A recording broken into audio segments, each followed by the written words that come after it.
굿모닝 YTN 3부 이어갑니다. 김성태 전 쌍방울 회장에 대해 검찰이 예상대로 구속영장을 청구했습니다. 일단 쌍방울의 전환사채 거래 내용을 허위로 공시하는 데 개입하고 지시한 혐의인데 김 전 회장은 관련 혐의도 부인하고 있습니다. 김철희 기자의 보도입니다. 김성태 전 회장 귀국 직후부터 밤 늦게까지 조사를 이어나갔던 검찰이 체포시한 48시간 전에 구속영장을 청구했습니다. 영장에 적용된 혐의는 배임과 횡령, 자본시장법 위반 등입니다. 앞서 검찰은 첫날 조사에선 쌍방울 계열사들 사이의 복잡한 자금 흐름을 묻는 데 집중했고 이틀째 조사에서는 쌍방울 기업 비리 의혹에 대해 본격적으로 캐 물었습니다. 김 전 회장이 이끄는 쌍방울이 지난 2018년과 19년 발행한 수백억 원 규모의 전환사채를 이용해 비자금을 조성했고 그 과정에서 회사에 손해를 끼쳤다는 게 주요 혐의입니다. 검찰은 이 비자금이 이재명 민주당 대표의 변호사비 대납, 나아가 불법 대북 송금으로까지 이어진 것은 아닌지 의심하고 있습니다. 앞서 김 전 회장은 회사에 손해를 끼친 적이 없고 대북 송금도 개인 돈으로 한 거라며 혐의 대부분을 부인했습니다. 특히 변호사비 대납 의혹을 두고는 말도 안 되는 얘기라는 표현까지 썼습니다. 대납 의혹 같은 경우에도 아예 모르시는 건가요? 이재명 대표뿐만 아니라? 대납 의혹이 말도 안 되는 얘기죠. 뭐. 그러면 일부 아까 배임이나 횡령 혐의는 일부 인정하시는 것처럼 말씀하시는데 그 입장은 변화 없으신 거죠? 일부 인정한 적이 없는데. 김 전 회장은 검찰 조사에서도 기존 주장을 굽히지 않은 것으로 알려졌습니다. 검찰은 현재 구속영장 발부를 확신하는 분위기입니다. 이미 공범을 통해 어느 정도 혐의가 드러난 데다 김 전 회장이 장기간 해외 도피까지 했기 때문입니다. 변호사비 대납 의혹은 이틀 조사에서 아예 언급조차 하지 않았는데 영장 심사 결과가 나온 이후에 본격적으로 시작될 것으로 보입니다. 검찰로서도 좀 더 확실한 혐의인 기업 비리로 초반에 김 전 회장을 압박하는 게 효과적일 수 있습니다. 김 전 회장의 구속 심사는 수원지방법원에서 열립니다. YTN 김철입니다. 더불어민주당 이재명 대표는 대장동 의혹과 관련한 검찰의 소환 통보에 아무 잘못이 없지만 또 오란이 가겠다며 토요일인 오는 28일에 출석하겠다고 밝혔습니다. 함께 들어보겠습니다. 사적 이익을 위해서 검찰권을 남용하는 일부 정치검찰, 국민이 지켜보고 있고 역사가 평가할 것입니다. 그럼에도 불구하고 형식적 권력을 가지고 그 권력을 행사하고 있으니 아무 잘못도 없는 제가 또 오라고 하니 제가 가겠습니다. 저는 국정 그리고 당무를 해야 되겠습니다. 주중에는 일을 해야 되겠으니까 제가 27일 아니고 28일 토요일에 출석하겠습니다. 네, 이에 대해 국민의힘은 궤변과 허세라며 맹비난했습니다. 박정하 수석 대변인은 논평을 통해 지방 권력을 이용해 토착비리 세력과 결탁했던 범죄 혐의가 분명히 드러나고 있지만 이 대표는 연일 궤변을 늘어놓고 있다며 이같이 밝혔습니다. 이어 대장동 게이트가 문제가 된 이유는 부패한 세력의 빌부터 인허가권을 남발하고 이익을 몰아줬다는 의혹이 터졌기 때문이라면서 길바닥에서 거짓 논리로 국민 마음을 흔들지 말고 수사에나 충실히 협조하라고 비판했습니다. 애초 통보했던 날짜는 아니지만 이처럼 이재명 대표가 28일에 출석하겠다라는 뜻을 밝히면서 이 대장동 사건을 수사하는 검찰도 더 분주해졌습니다. 한때 이 대표의 대선 자금까지 수사망을 넓혔지만 지금은 다시 본류인 배임과 개발 특혜 혐의에 집중하는 모습인데요. 결국 이 대표가 사업을 성사시키려고 특혜를 눈감아 줬는지가 최대 쟁점이 될 전망입니다. 나혜인 기자입니다. 지난해 대장동 사업을 처음부터 다시 들여다보던 검찰이 이재명 대표를 향해 쏜 신호탄은 뜻밖에도 불법 대선 자금이었습니다. 최측근인 김용 전 민주연구원 부원장이 대선을 앞두고 남욱 변호사에게서 8억 원대 경선 자금을 받은 혐의를 포착한 겁니다. 이 밖에도 검찰은 정진상 전 정무조정실장을 뇌물 혐의로 구속 기소하며 대장동 일당이 2014년 지방선거 때도 이 대표 측에 뒷돈을 줬다는 수사 결과를 내놨습니다.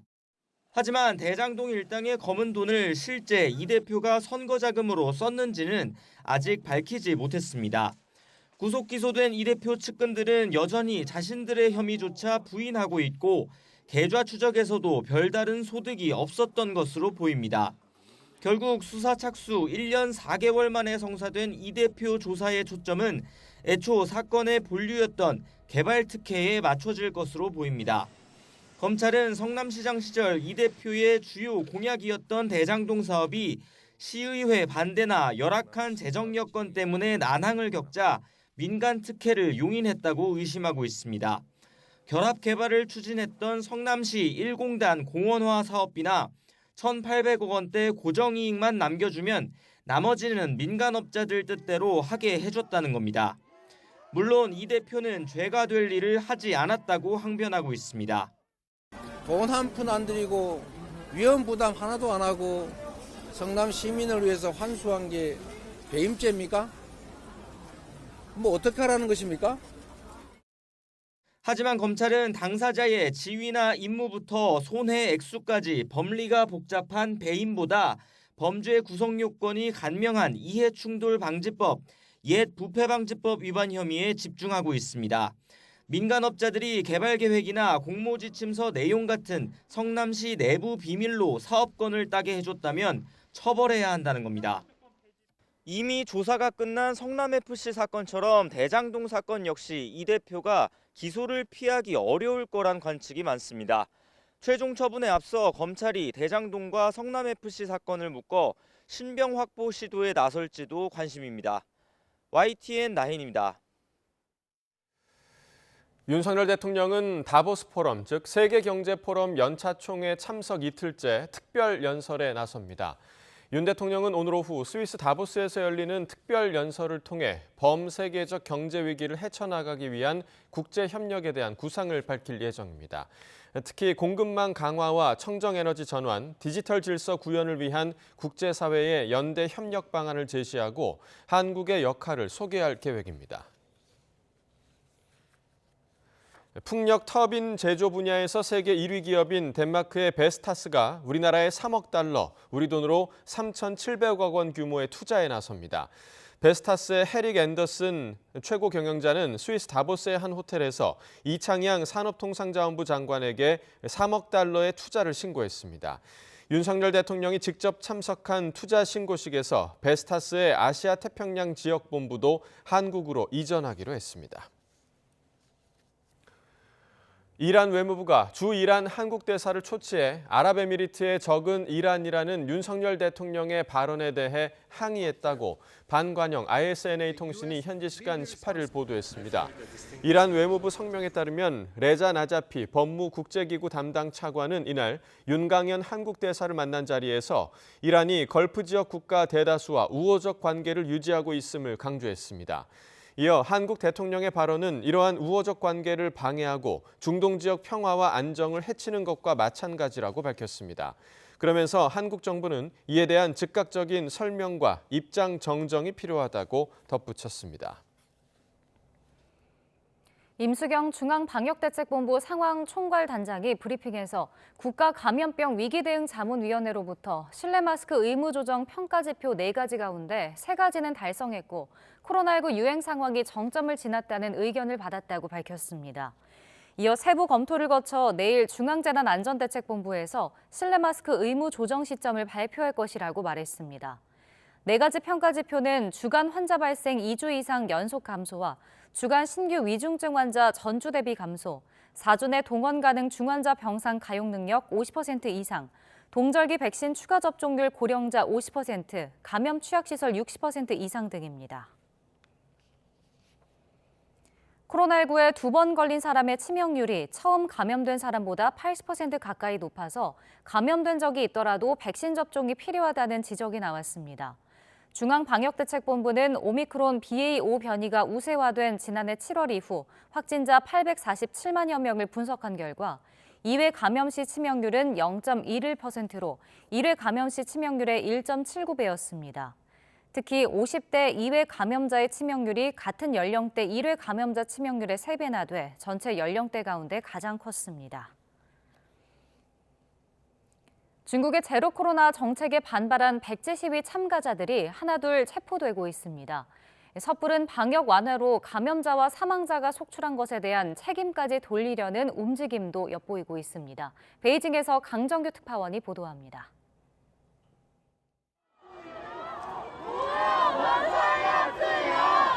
지난 연말 베이징 시내 한복판에서 벌어졌던 제로 코로나 반대 시위.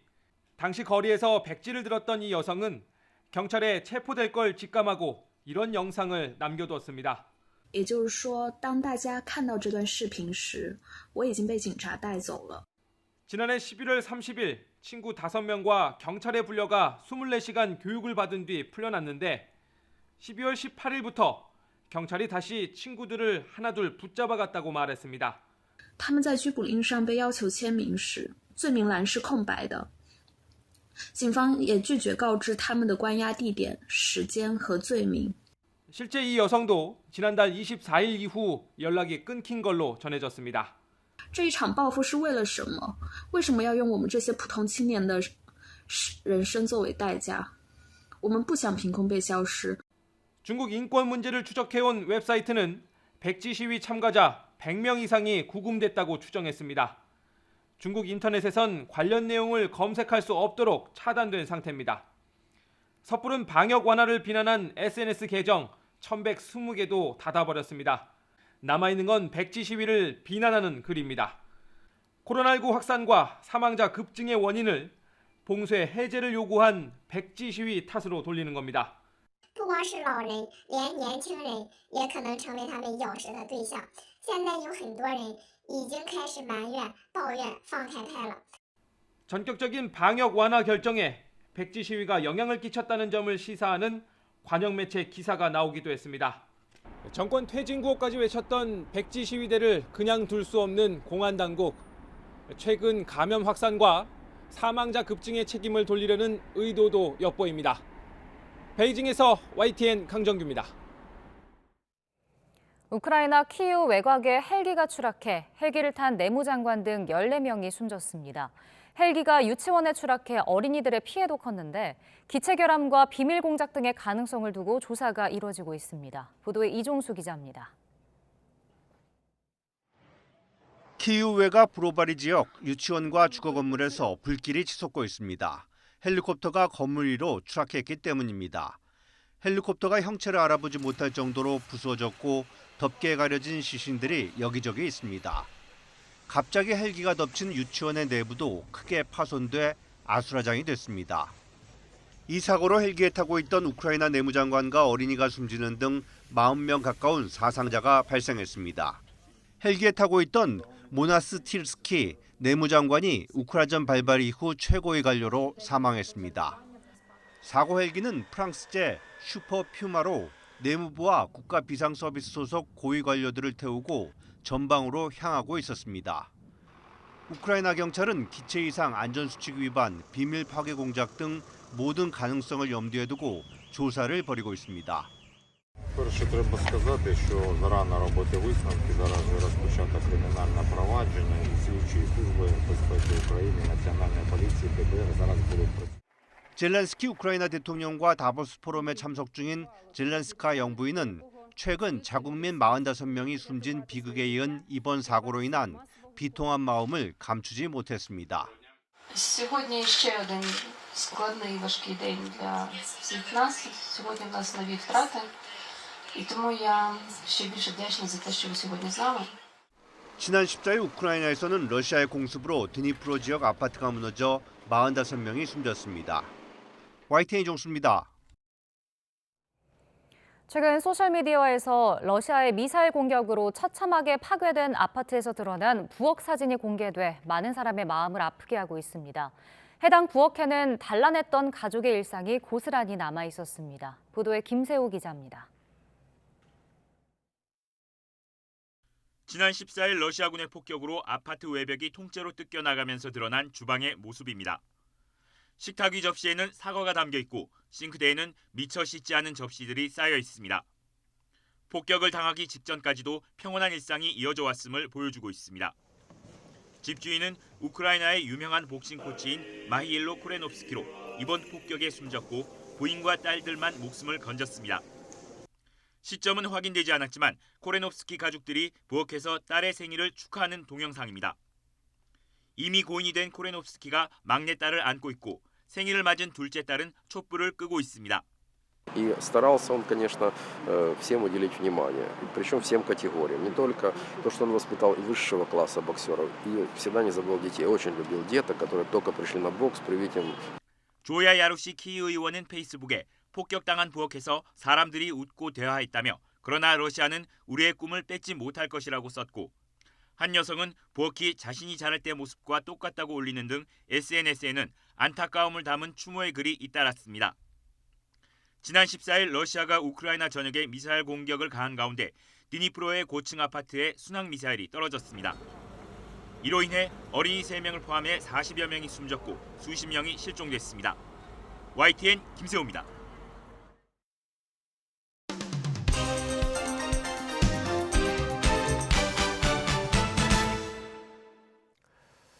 네, 1월 19일 목요일입니다. 오늘 아침 신문 어떤 소식을 다뤘는지 짚어보겠습니다. 이현웅 아나운서가 정리해왔습니다. 어서 오십시오. 안녕하십니까. 네, 자, 첫 번째 기사 보겠습니다. 자, 요즘 뭐 고물가 또 고금리 때문에 힘들다라는 분들 주변에 정말 많은데 힘든 분들이 전당포까지 가는 분들 많으셨나 봐요. 네, 그렇습니다. 신용도가 낮아서 대출에 제한이 있거나 이미 대출 한도까지 돈을 빌리고도 더 필요한 경우가 많아지면서 전당포를 찾는 사람들이 늘고 있다고 합니다. 맡기는 물건들을 보면 상황이 얼마나 심각한지 느낄 수 있었는데요. 결혼 예물은 물론이고 돌아가신 부모님의 유품을 맡기는 경우도 있었습니다. 그리고 심지어는 카드로 명품을 사서 맡기고 현금을 받아가는 이른바 깡을 하는 경우도 있었다고 합니다. 작년까지 장기간 이어진 저금리에 한때 전당포들도 잇따라 문을 닫곤 했는데요. 그래서 그런지 지금 남아있는 전당포에는 해당 지역뿐만 아니라 인접 지역 사람들의 발걸음까지 이어지고 있다고 합니다. 이 기사에서는 1년 사이 주요 카드사의 리볼빙 잔액이 약 19% 증가하고 빚을 갚지 못해서 집이 경매로 넘어가는 경우도 약 17% 늘었다는 소식 함께 전하고 있었는데요. 이러한 상황에 대해서 한 사회복지학과 교수는 어려운 사람들이 궁지에 몰릴 수 있다면서 이들을 발견하고 구제할 수 있는 방안을 찾아야 한다고 말하고 있었습니다. 네, 정말 힘든 정도가 끝까지 갔을 때 찾는 곳이 전당포 혹은 뭐 사채 이런 곳이 아닐까 생각이 드는데 정말 지원 또 구제 방안이 필요할 것 같습니다. 자, 다음 기사 보겠습니다.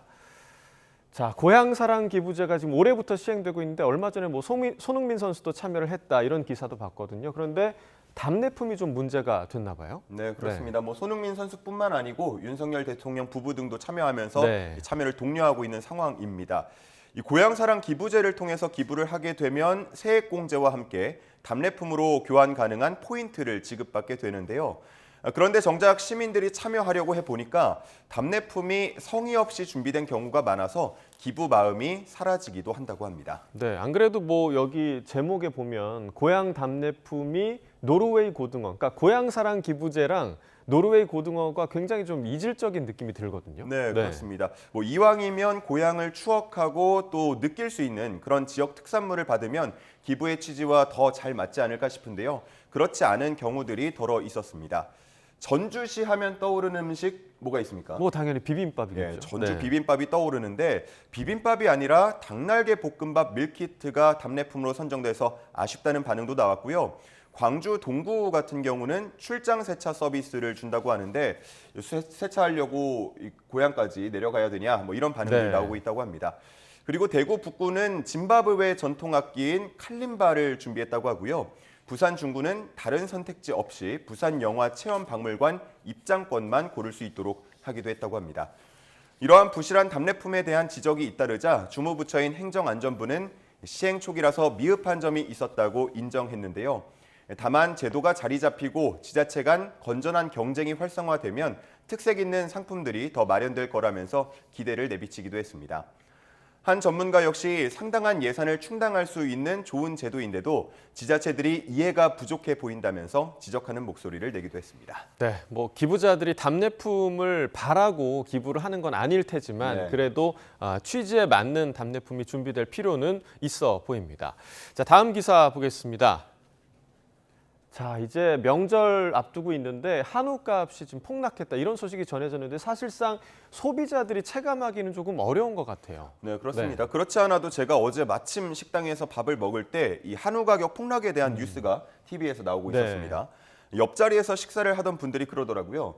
그러면 뭐해? 우리가 느끼는 가격은 똑같은데. 네, 이런 말씀, 바로 그 내용이 오늘 한겨레 신문에 실려 있었습니다. 실제 축산품질평가원 통계를 보면 송아지 산지 경매 가격은 1년 전과 비교해서 30% 이상 떨어졌는데요. 하지만 소비자 가격 하락폭을 보면 비교적 적었습니다. 1등급 한우 등심의 평균 소비자 가격은 약 12% 정도만 내렸다고 하는데요. 전국 한우협회 측은 이런 가격 차이가 복잡한 유통 구조를 거치면서 발생한다고 보고 있었습니다. 한우 유통 과정을 보면 보통 6단계에서 8단계 정도를 거치게 되는데 소매 가격 중에 이런 유통 비용이 54%에 달한다고 합니다. 그리고 고깃집 등 식당에서 한우 가격 변동에 따라서 바로바로 메뉴 가격에 반영하는 데에는 한계가 있기 때문에 소비자들이 느끼는 부담은 큰 차이가 없다고 함께 전하고 있었습니다. 업계에서는 한우 가격 하락세가 2025년 초까지도 이어질 수 있다고 내다보면서 수출 등을 통해서 문제를 해결하고자 하는 의지를 보이고 있습니다. 네, 뭐 한우 가격이 내려간다고 유통 과정이 바뀌는 건 아닐 텐데 뭐 중간에 누군가가 더 챙겨가는 사람이 분명히 있다 이런 생각이 들거든요. 한우 좋아하는 사람으로서 좀 납득하기 힘든 그런 기사였습니다. 자, 다음 기사 보겠습니다. 편의점 알바는 왜 결식 아동들의 급식 천사가 됐나? 자, 어려운 분들 그 가정의 아동들에게 결식 아동 급식 카드가 지부가 되는데 아동들이 편의점을 많이 이용했나 보죠? 네, 그렇습니다. 이 카드에 대해서 조금 더 부연 설명을 드리면 지자체마다 조금씩 다르긴 하지만 한 끼에 8,000원 정도로 산정을 해서 한 달에 24만 원 정도가 주어집니다. 일종의 기프트 카드 형식으로 제공이 되기 때문에 사전에 지정된 가맹점에서만 사용할 수 있습니다.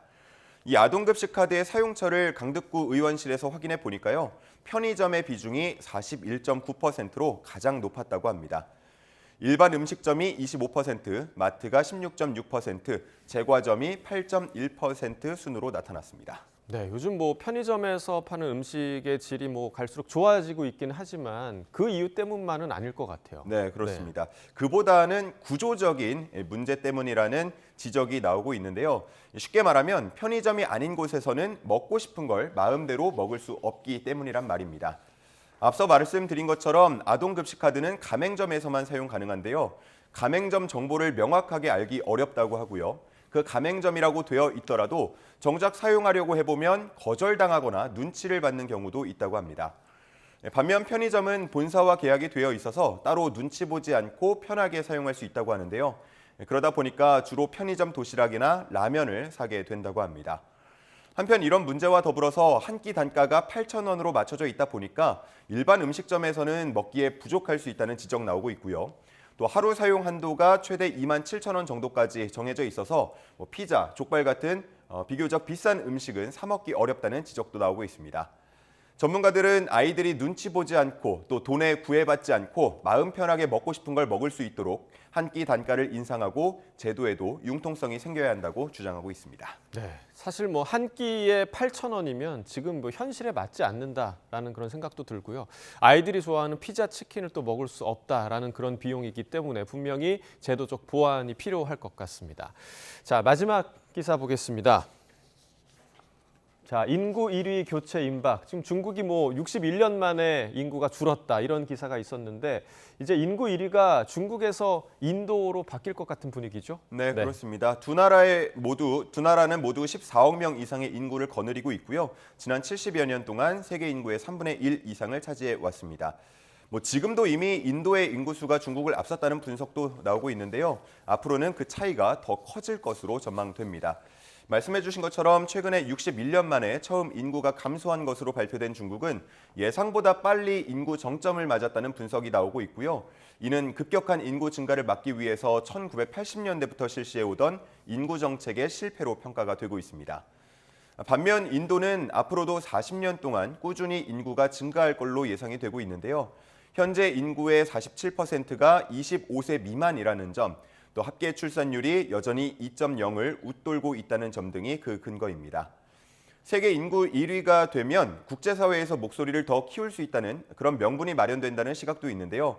BBC에서는 UN 안전보장이사회 상임이사국에 인도가 합류를 강하게 요청할 수 있다고 전망하기도 했습니다. 하지만 늘어나는 인구수에 발맞춰서 따라가지 못하는 일자리 창출은 인도의 새로운 고민이 될 거란 내용도 있었습니다. 네, 인구 대국이라는 점을 발판 삼아서 또 인도가 한 단계 도약할 수 있을지 좀 지켜봐야 할 부분인 것 같습니다. 굿모닝 브리핑 이현웅 아나운서와 함께했습니다. 고맙습니다. 감사합니다.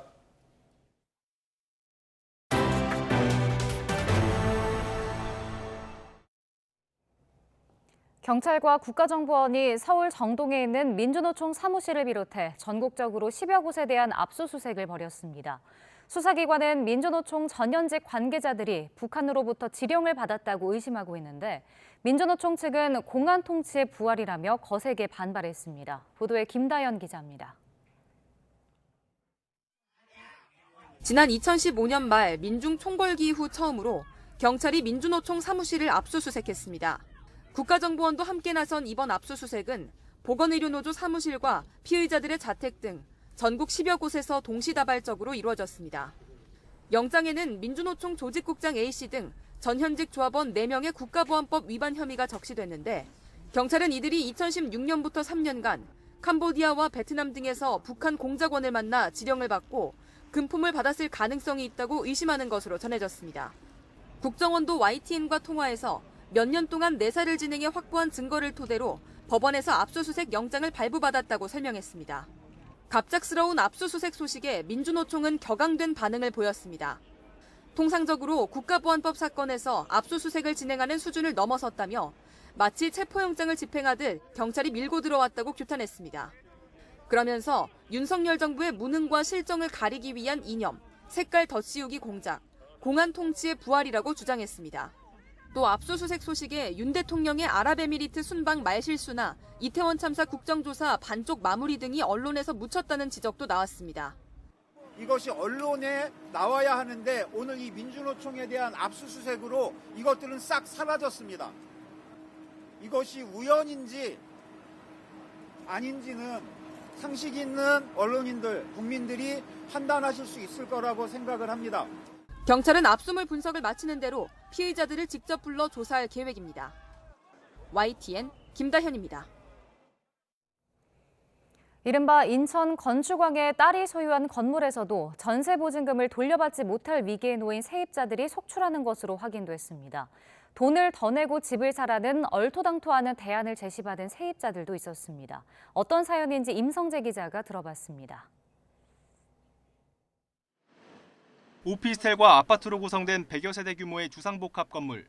인천 일대에서 주택 300여 채를 빌려주고 전세 보증금 260억여 원을 가로챈 혐의로 경찰 수사를 받는 이른바 건축왕 남모 씨의 딸이 여러 집을 소유하고 있습니다.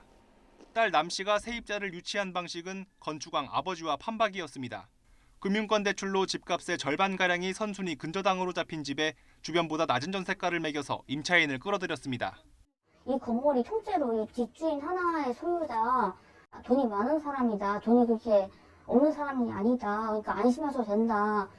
그렇게 들어온 세입자들은 최근 불안감에 안절부절 못하는 나날을 보내고 있습니다. 이미 전세 기간이 끝났거나 집을 빼고 싶다는 의사를 밝혔는데도 보증금을 돌려받지 못하고 있기 때문입니다. 지금은 여기 임차인들이 상당히 불안해하고 하다못해 검찰청에도 가보고 또 이 사건에 대해서 알아보려고 계속적으로 검색도 해보고 또 주위에도 물어보고.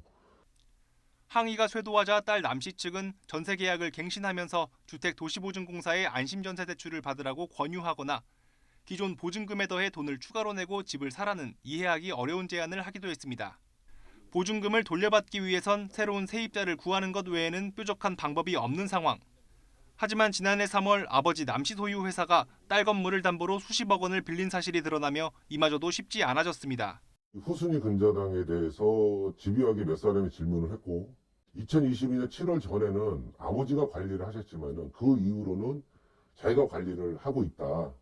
이에 대해 딸 남 씨는 일부 세입자들에게 문자 메시지를 보내 자신의 의사에 반해 건축왕 아버지가 벌인 일이라며 사태를 수습하기 위해 노력하고 있다고 해명했습니다. 취재진은 남 씨의 입장을 듣기 위해 여러 차례 전화를 걸고 운영했던 공인중개사 사무소와 자택도 찾았지만 답변은 들을 수 없었습니다. 남 씨 집에 계시나요? 피해 대책을 논의하기 위해 마련된 SNS 단체 대화방엔 현재 100여 명이 모였는데 일부 세입자들은 형사고소를 준비하고 있습니다. YTN 임성재입니다. 세모녀 사기와 빌라왕 같은 전세 사기에 대응하기 위해 검찰과 경찰, 국토교통부가 단속부터 수사, 재판에 이르기까지 신속 협력 체계를 구축하기로 했습니다. 대검찰청과 경찰청, 국토부는 대검찰청에서 협의회를 열고 피해 복구를 최우선으로 고려하되 긴밀한 정보 공유를 바탕으로 철저한 수사가 이뤄질 수 있게 협력하겠다고 밝혔습니다.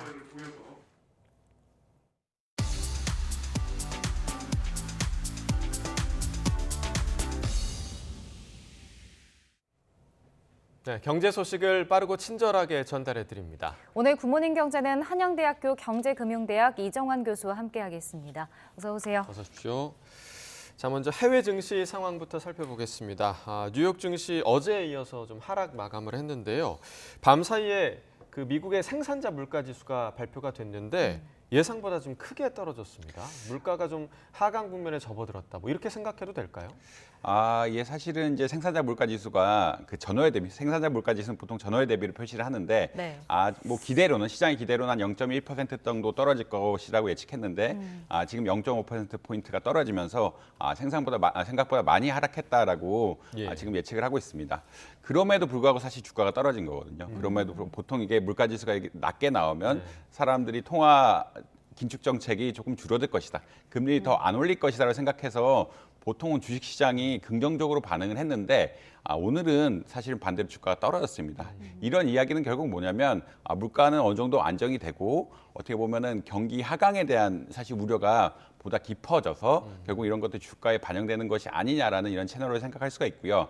실제 지금은 실적 시즌이라고 이야기하는데 실적 시즌이 이제 작년 4분기 실적들이 발표가 되고 또 기업들이 올해 어떻게 할지 이런 전망들을 같이 내놓은 시기인데 어제 또 큰 뉴스가 하나 있었습니다. 마이크로소프트가 인력을 10,000명 정도 감축하겠다는 뉴스를 내보냈거든요. 그러니까 이제 다우존스 지수가 보통은 나스닥 지수나 S&P 지수보다는 덜 움직이는데 마이크로소프트 주식이 하락을 하면서 그에 따른 영향으로 다우존스 지수 자체가 좀 많이 하락하는 이런 경향을 보였다라고 보일 수 있겠고요. 뭐 어제 디스커버라는 신용카드사라든지 여러 가지 이제 실적 보고들이 나오는데 실적이 흔히 말하는 경기 하강 국면을 반영해서 2분기, 3분기에서 비해 실제적으로 나쁘게 나오니까 어떻게 보면 주가가 흔히 말하는 금리가 낮아질 수 있는 시그널에도 불구하고 주가가 하락하는 양상을 보이고 있다라고 아마 보시면 될 것 같습니다. 네.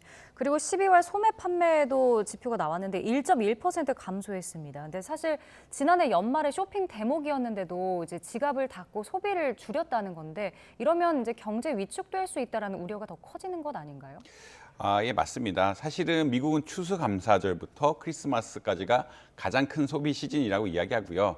그때 할인도 많이 하고 소비 자체도 굉장히 많이 느는 이런 시즌이라고 볼 수 있는데 예측치는 한 1% 정도 하락할 것이다라고 얘기했는데 이거보다 조금 더 하락해서 1.1% 정도 하락을 했다라고 보시면 될 것 같고 이런 특히 이런 흔히 말하는 매출 지수는 보통 명목 지수라고 이야기해서 진짜 흔히 말해서 물가 상승이 반영이 된 거거든요. 그러니까 흔히 말해서 물가 상승을 고려해서 실질 지표로 바꾼 이런 건 아니고 실제 판 금액이기 때문에 이런 매출액이 떨어졌다는 이야기는 크게 보자 그러면 진짜 소비 심리가 위축된 것이 아니냐. 실제 물건 가격은 많이 올랐는데 전년에 비해서 당연히 많이 오를 수밖에 없는데 물건 가격이 올랐음에도 불구하고 매출액이 떨어졌다는 이야기는 실질적인 구매가 굉장히 많이 감소했다는 이야기거든요. 이렇게 실질적인 구매가 감소하는 것들이 흔히 말하는 소매 지표에서 관측이 되기 시작하면은 경기 하강에 대한 우려가 어떻게 보면 심각해질 수밖에 없는 상황이라고 보시면 될 것 같습니다. 이게 사실 1년 전에 양상하고 굉장히 많이 다른 상황이고요. 그때는 자동차가 부족하다 이런 얘기가 많이 나왔는데 가장 핫한 소비 시즌이라고 이야기할 수 있는 미국 12월에 흔히 말하는 그 매출액이 감소했다라는 것은 경기 하강이 본격적으로 좀 시작되는 것이 아니냐라는 우려를 키우고 있다라고 아마 보시면 될 것 같습니다. 네. 자, 다음 달 1일에 이제 연준에서 올해 첫 기준금리를 결정을 하게 됩니다. 모두가 지금 주목을 하고 있을 것 같은데 예상을 해보면 지금 0.25%포인트를 올리는 베이비 스텝이 좀 유력해 보이죠? 어떤가요? 지금 소비자 물가 지수의 상황, 그리고 생산자 물가지수의 변화 이런 것들을 봤을 때는 0.25%포인트를 올리는 베이비 스텝이 조금 더 유력해지는 것 같다라고 아마 보시면 될 것 같습니다. 네. 미국 소비자 물가지수 12월이 지난주에 나왔는데 예측대로 나왔거든요. 예측대로 6.5%포인트 6.5% 오른 이런 정도로 나와서 연간 기준으로 봤을 때 6.5%가 올랐고 생산자 물가지수 역시 오늘은 예측보다 더 떨어진 양상으로 사실 가고 있기 때문에 이게 작년에 금리를 굉장히 많이 올렸는데 이런 것들이 실적으로 반영이 되고 물가로도 반영이 되고 있는 것들이 아니냐라는 우려가 있는 것이 사실입니다. 이때 0.5%포인트를 올리게 된다 그러면 사실 또 너무 과하게 올린 것이 아니냐라는 평가가 하나가 있을 수 있고요. 과하게 올렸다면은 금리를 또 되돌리기는 굉장히 어렵거든요. 금리를 한번 올린 것을 또 거꾸로 가는 것은 어렵기 때문에 흔히 말하는 정책의 유연성 차원에서 베이비 스텝을 가야 한다는 의견들이 점차 시장에 널리 퍼지고 있는 것 같습니다. 그리고 실적 자체, 아까도 말씀드린 실적 자체 역시 도매업, 그리고 소매업 기준들을 통해서 떨어지고 있는 것들이 눈에 관측되고 있기 때문에 함부로 0.5%포인트 올렸다가 급격한 경기 위축을 유발하고 이제 고용 같은 것들이 안 좋아지기 시작하면은 흔히 말하는 연착륙에 대한 기대가 좀 꺾이게 되는 것이거든요.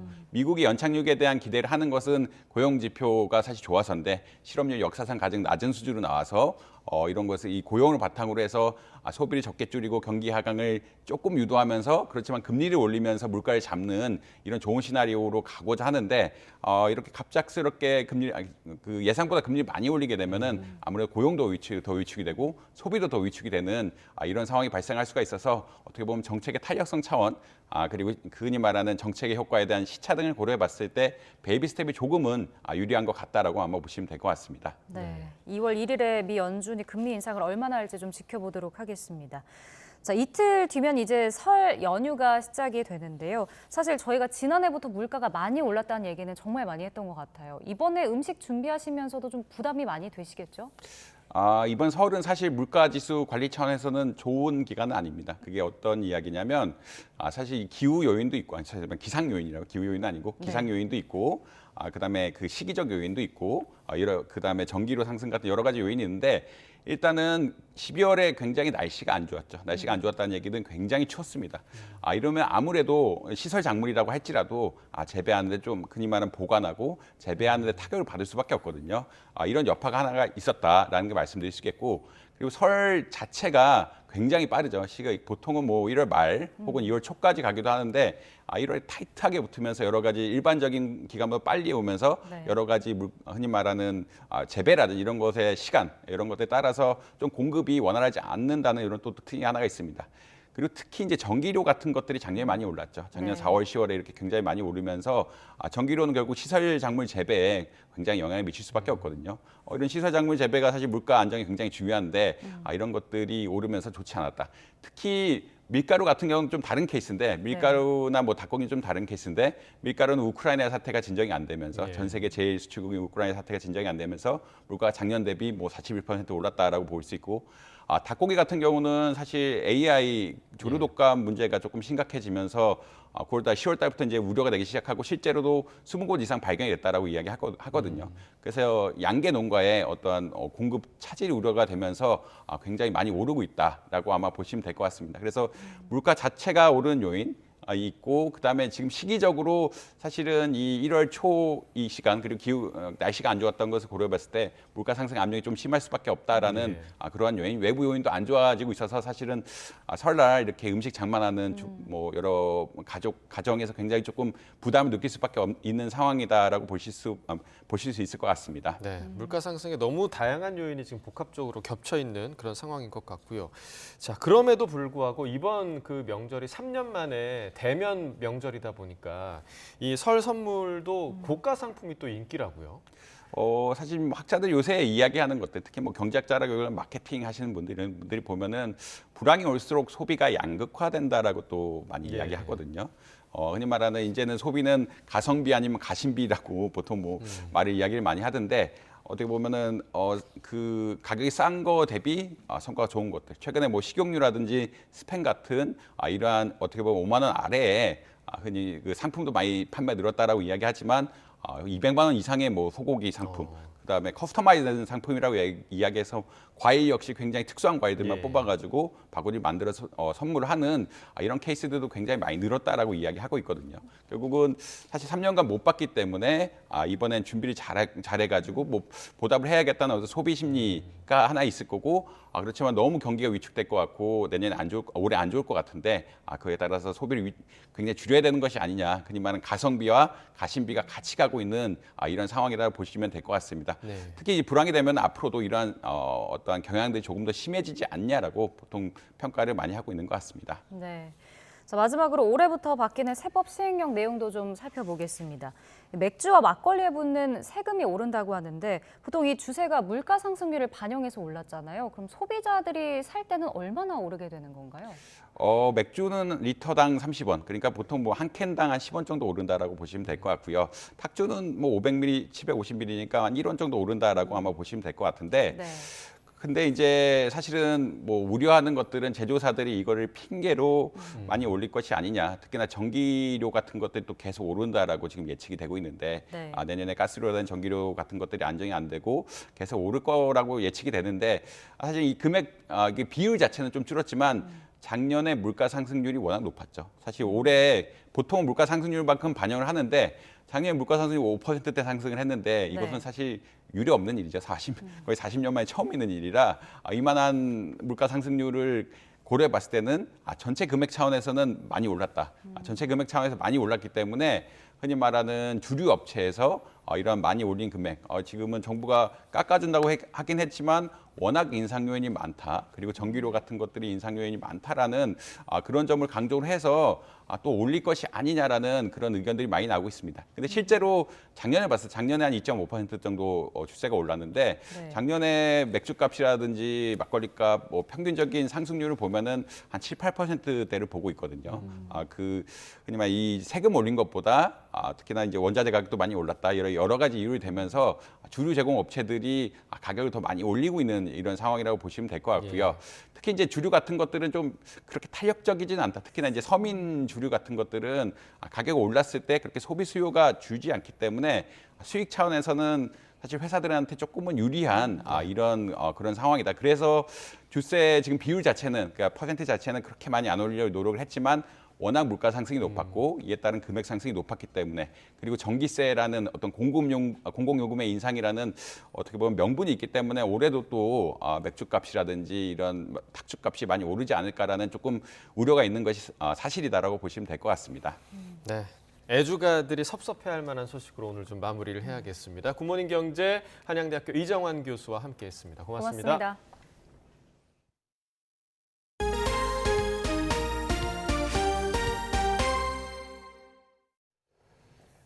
미국과 중국이 갈등 속에서도 새해 벽두부터 여러 대화 채널을 가동하며 관계 개선을 모색하고 있습니다. 양국 경제수장들은 바이든 미 행정부 출범 이후 처음으로 대면 회담을 갖고 경제 분야의 갈등을 잘 소통해서 관리해 나가자는 데 공감했습니다. 김상우 기자입니다.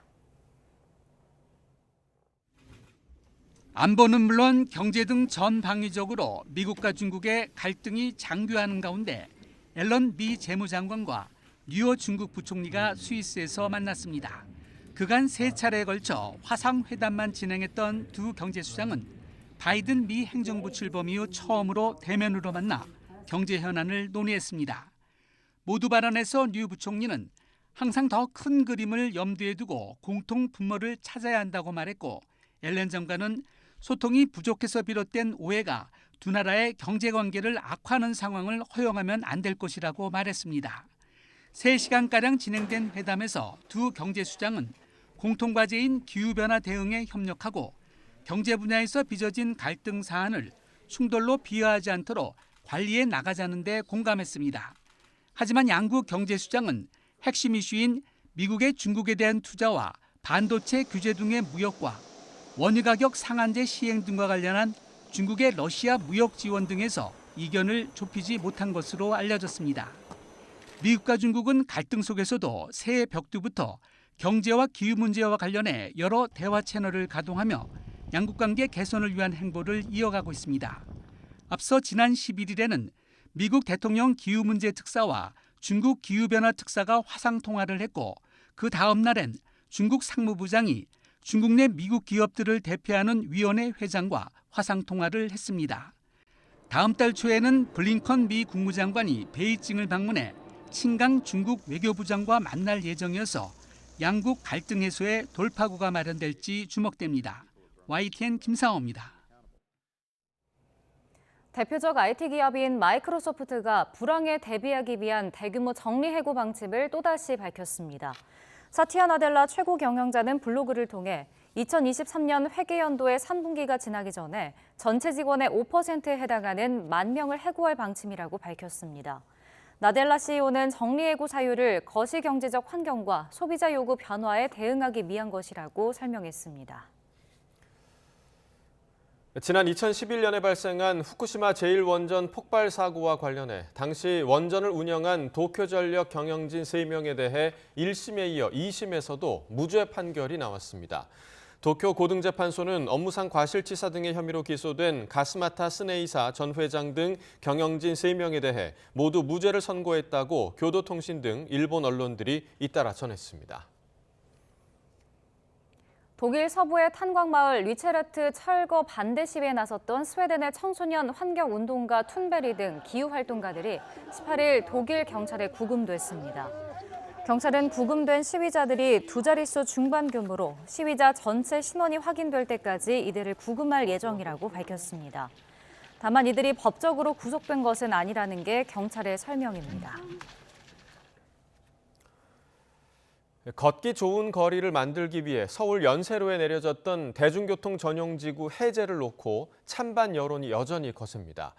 서울시가 지구 지정을 한시적으로 해제하고 상권에 미치는 영향을 지켜보기로 했는데 차량과 상권이 무슨 관련이 있느냐는 반발도 만만치 않습니다. 안동준 기자의 보도입니다. 서울에서 유일하게 대중교통 전용지구로 지정됐던 연세로. 차보다는 사람, 그리고 걷기 좋은 거리를 만들자는 취지였습니다. 서울시가 오는 20일부터 9월까지 지구 지정을 한시적으로 중단하기로 하면서 연세로는 약 10년 만에 다시 차 있는 거리로 돌아가게 됐습니다. 연세로는 평소 대중교통만 이용할 수 있었는데요. 지구 지정이 해제되면 일반 승용차도 이곳 도로를 이용할 수 있게 됩니다.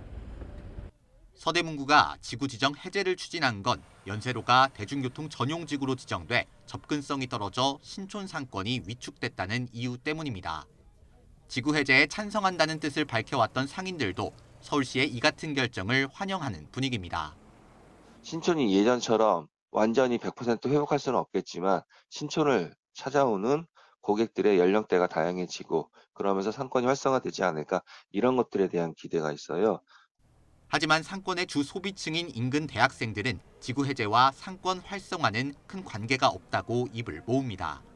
인근의 주차 공간이 많지 않은 데다 연세로를 다니는 차량이 상권을 이용할지 불확실한 상황에서 보행자의 불편만 가중되지 않을까 우려합니다. 그게 만약에 상권 목적인 거면은 너무 주차 공간이 애초에 없어가지고 주로 이용하는 사람들이 거의 학생인 거고 승용차 이용하는 사람들은 별로 상권에 큰 지분이 없는 것 같아서. 지구 지정을 반대해왔던 시민단체도 연세로 인근 상권을 활성화하기 위해서는 다른 해결책을 고민해야 한다고 주장합니다. 신촌은 어떤 거리다라는 게 분명히 있어야 되거든요. 그거를 할 수 있는 유일한 잠재력을 가졌던 것이 차 없는 거리였던 건데 그거를 없애면 오히려 신촌의 특색이 없어지는 거죠. 서울시는 서대문구와 함께 오는 6월까지 대중교통 전용지구 해제가 상권과 교통에 미치는 영향을 분석하기로 했습니다. 이 내용을 토대로 향후 지정 해제 또는 유지를 결정할 계획입니다. YTN 안동준입니다.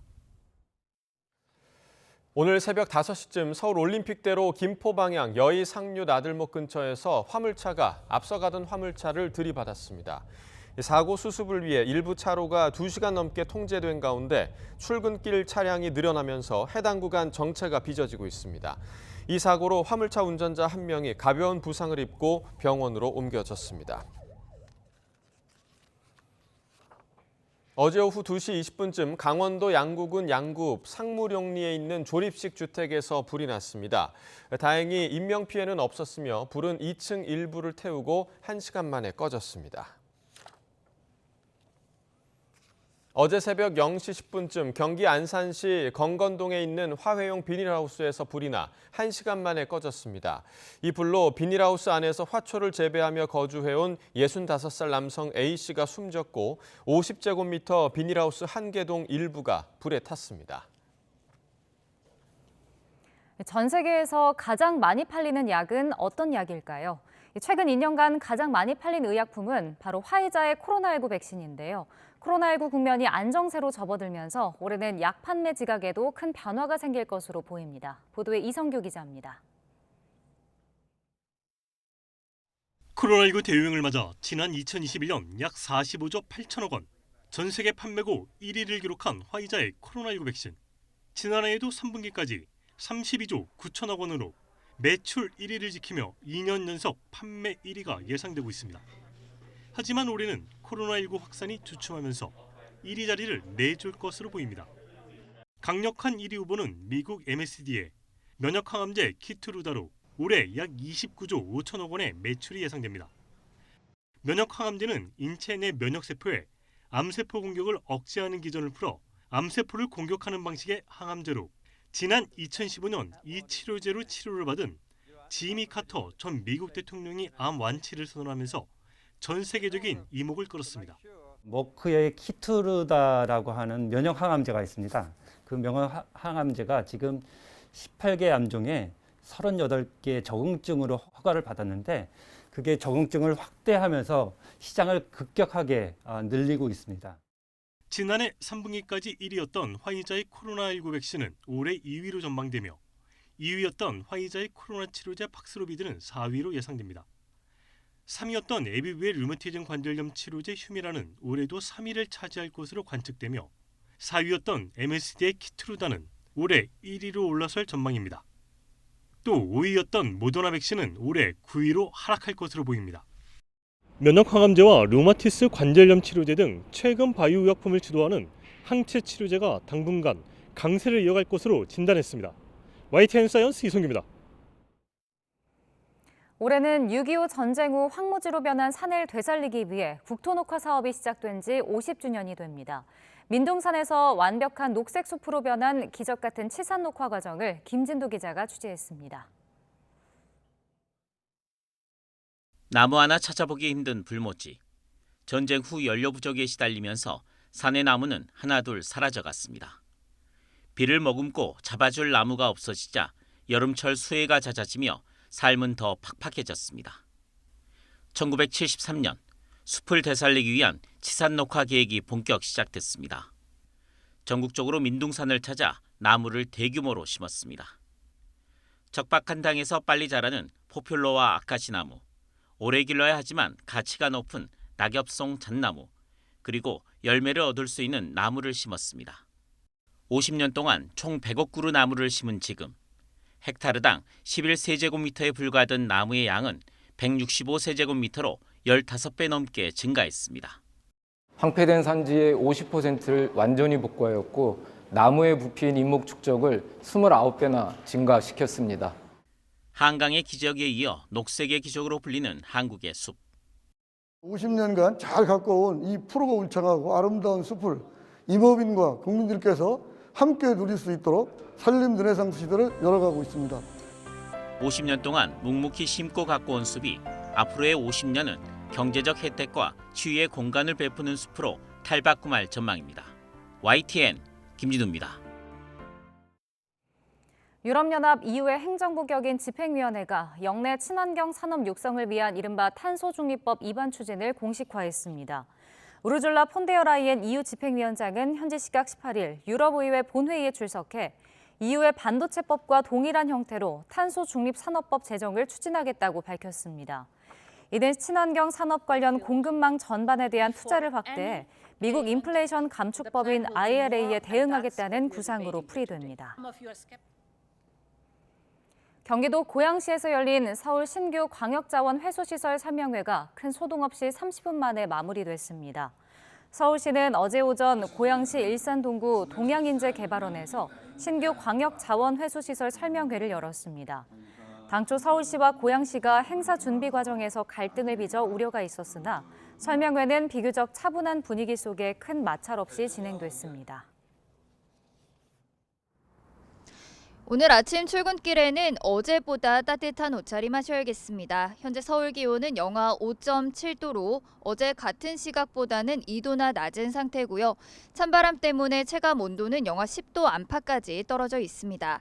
다행히 낮부터는 기온이 크게 오르겠고요. 오늘 서울의 한낮 기온은 영상 5도까지 오르면서 추위가 잠시 주춤하겠습니다.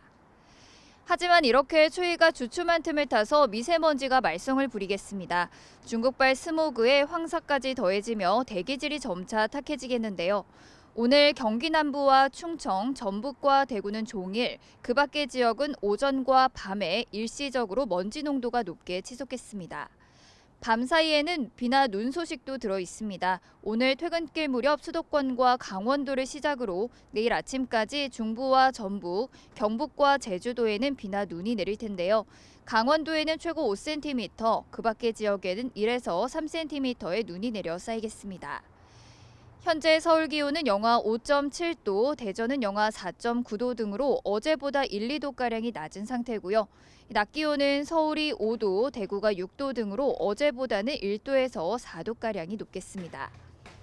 내일 낮부터는 찬바람이 강해지며 날씨가 다시 추워지겠습니다. 토요일에는 다시 영하 10도 안팎의 강추위가 찾아오겠고 연휴 마지막 날인 화요일에는 서울 기온이 영하 16도까지 떨어지는 등 강력한 한파가 찾아올 전망입니다. 오늘 밤부터 강원 산간과 또 제주 산간을 중심으로는 초속 25m 안팎의 매우 강한 바람도 불겠는데요. 시설물 관리와 안전사고에 각별히 주의하셔야겠습니다. 지금까지 YTN 신미림입니다. 네, 이상으로 목요일 굿모닝 YTN 마칩니다. 잠시 후 뉴스라이더가 방송됩니다. 시청해주신 여러분 고맙습니다.